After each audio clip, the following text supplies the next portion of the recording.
Hello friends, कुछ दिनों पूर्व मैंने एक वीडियो बनाया था जिसमें मैंने बताया था कि अक्टूबर नवंबर में बिहार में चुनाव होने वाले हैं। ऐसे में अब हर राजनीतिक पार्टी चाहेगी कि सहारा के मुद्दे को बिहार के चुनाव में भुनाया जाए। जिस प्रकार से लोकसभा चुनाव में अमित शाह ने लगभग हर चुनावी रैली में सहारा के मुद्दे को उठाया था और वादा किया था कि अगर 2025 में 24 में उनकी सरकार बनती है तो सहारा का भुगतान किया जाएगा। लेकिन उस चुनावी वादे का क्या हुआ आप सबको पता है।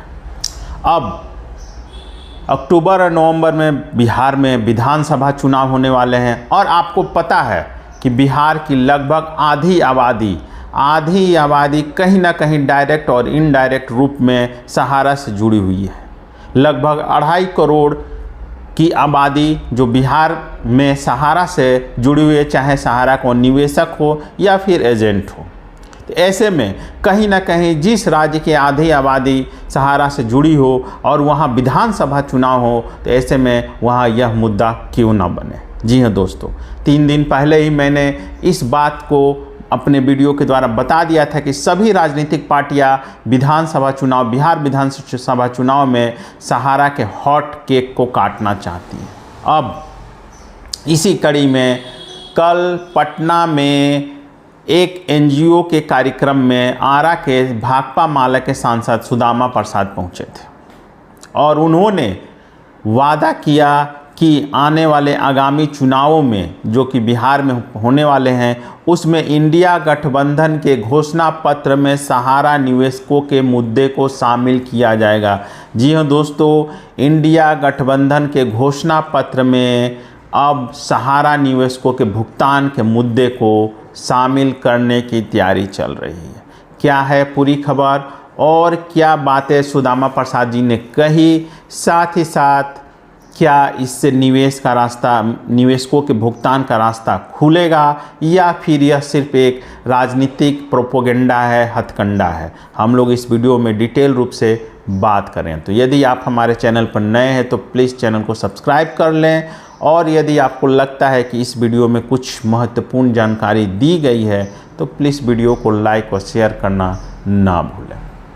दोस्तों, जैसा कि आप लोगों को पता है कि धनबाद की जो संस्था है विश्व भारती जन सेवा संस्थान, जिसके सचिव नागेंद्र कुशवाहा जी हैं, वो काफ़ी ज़ोर शोर से सहारा के मुद्दे को लेकर उठा रहे हैं।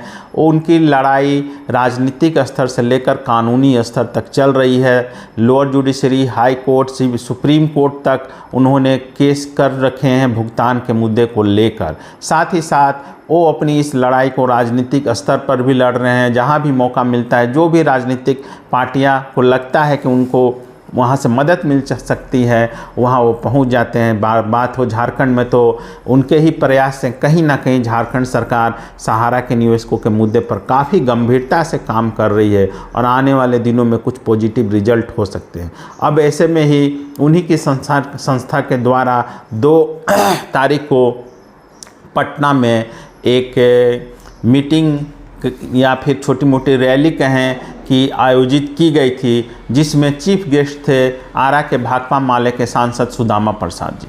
आपको पता है ये वही सुदामा प्रसाद हैं जो हमेशा लोकसभा में सहारा के निवेशकों के मुद्दे को उठाते रहे हैं। कई बार सहारा के निवेशकों के भुगतान के मुद्दे को उन्होंने लोकसभा में उठाया है, सरकार से सवाल किया है और उनके ही प्रयास से कहीं ना कहीं सरकार बहुत से ऐसे सवालों के जवाब दी है संसद में, जिसका जानना आपको और हमको ज़रूरी था। विशेषकर रिफंड पोर्टल पर जो अभी परिस्थितियां हैं या फिर जो अव्यवस्थाएं हैं, उसको लेकर भी सुदामा जी ने कई बार सवाल उठाए सरकार के कार्यप्रणाली पर।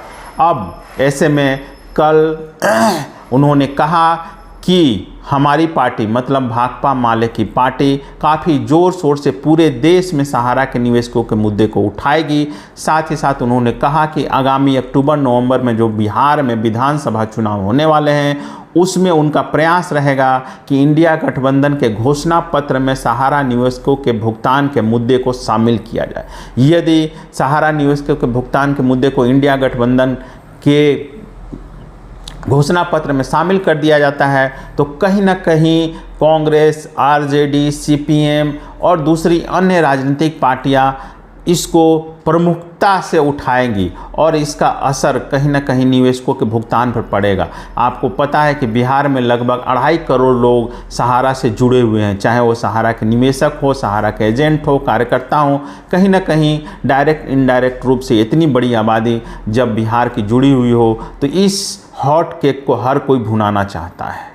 तो सुदामा प्रसाद जी चूँकि काफ़ी पहले से इस क्षेत्र में कार्यरत हैं और सहारा निवेशकों के मुद्दे को उठाते रहे हैं, तो ऐसे में उम्मीद की जानी चाहिए कि इंडिया गठबंधन के बाकी घटक दल इस मुद्दे को समझेंगे, इसकी गंभीरता को समझेंगे और इसे अपने घोषणा पत्र में शामिल करेंगे। साथ ही साथ मैंने 3 दिन पहले ही कहा था कि बीजेपी और जेडीयू भी प्लान बना रही है कि सहारा निवेशकों के मुद्दे को विधानसभा चुनाव में उठाया जाए, ज़ोर शोर से उठाया जाए।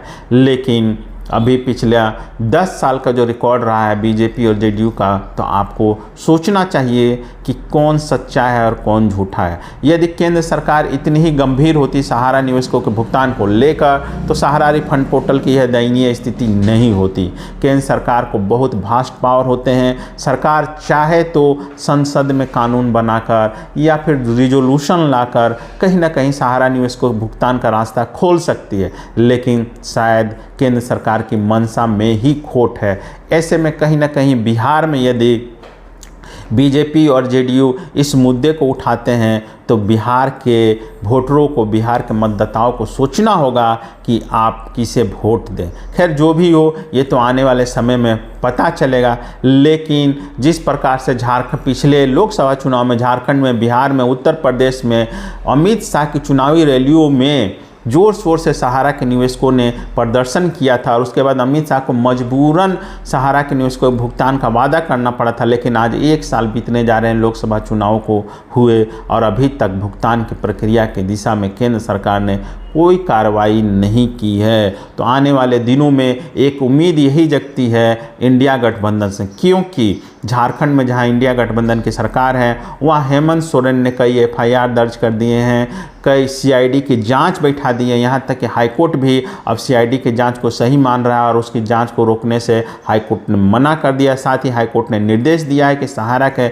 अधिकारी इस CID जांच में सहयोग करें। यदि वो सहयोग नहीं करते हैं तो उनकी गिरफ्तारी भी हो सकती है। तो कहीं ना कहीं जहां पर इंडिया गठबंधन की सरकारें हैं वो प्रयास कर रहे हैं कि सहारा के निवेशकों का भुगतान हो सके, लेकिन जो केंद्र सरकार बीजेपी की या उनकी सहयोगी राज्यों की जहां सरकारें हैं वहां पर भुगतान की स्थिति। अब मैं बताता हूं, आप बोलेंगे कि मैं भाष्ट हूँ, तो मैं आपको उत्तर प्रदेश का एग्जाम्पल देता हूँ। जिस आवास पर जाकर राजनाथ सिंह स्वप्ना राय से मिलते हैं, उसी आवास पर उत्तर प्रदेश का एक अदालत का वारंट जाता है और वहाँ पर बता दिया जाता है कि इस आवास पर स्वप्ना राय नहीं मिल रहती हैं, नहीं है। तो आप समझ सकते हैं कि एड्रेस सेम है, लेकिन स्थानीय प्रशासन पूरी तरह से सहारा मैनेजमेंट के साथ मिला हुआ है।